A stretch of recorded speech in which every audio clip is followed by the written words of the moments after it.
There is something very pure and just simple about Cobra Kai.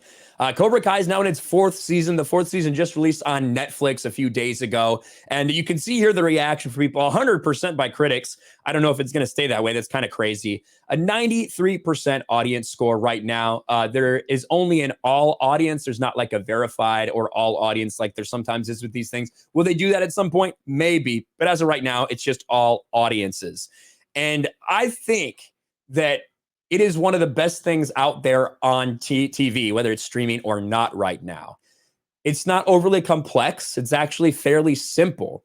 It's not heavy. It's not doing some sort of commentary on politics or what's going on in the world today. It's about friendship. It's about rivalries. It's about making mistakes. It's about redemption. It's about all these very simple things that I feel like entertainment used to be about. Is it a perfect show? No, it's not. Is every episode just an absolute masterpiece? No, it's not. But I find myself sucked into it every single season and seeing what the writers are doing with these characters. By taking a concept, I don't care about Karate Kid. That's the thing. I like the Karate Kid movie. I like, give or take, I like Karate Kid, but I didn't care about Karate Kid 2. I had never watched Karate Kid 3 until maybe a couple years ago, but I don't like those movies. I have no deep attachment to this.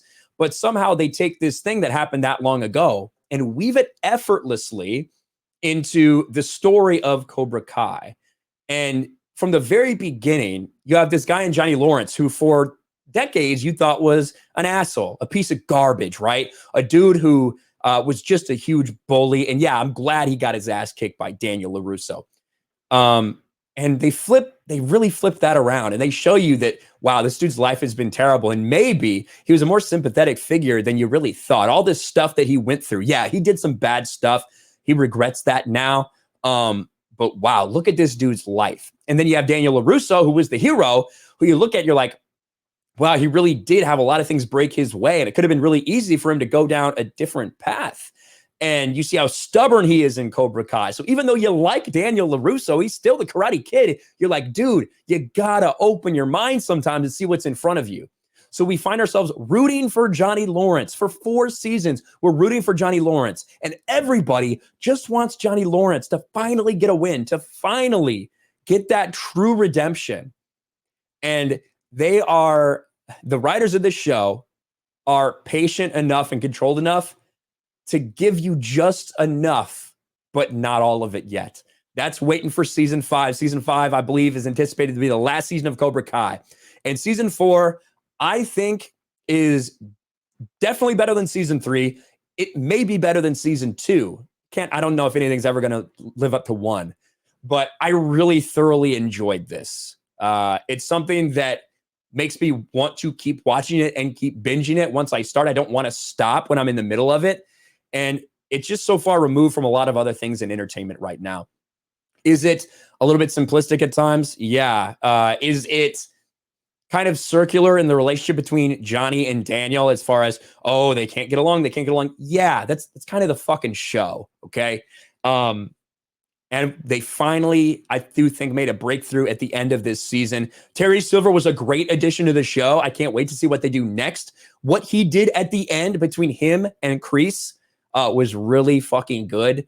And now it's unfortunately we have to wait an entire year until we see what happens next. But I really love Cobra Kai. It's one of the few things out there that I really can say I truly enjoy. It's not for everybody. It's not perfect. It's not super complex, but that's part of the beauty of it.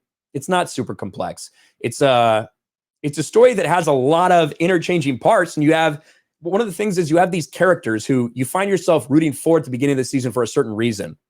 And by the end, when you're at the All Valley, now you don't know. You don't know if you're still rooting for this person or not. You don't know if you want them to win. You see these possibilities they can have that the writers can take. It's usually like 1 or 2 things they can do, but you don't know which one you want until they go there. And then you realize, oh, fuck, I don't know if I wanted that. So I really think it's an awesome show. Highly recommended. And I cannot wait for season 5. Thanks for watching, everyone.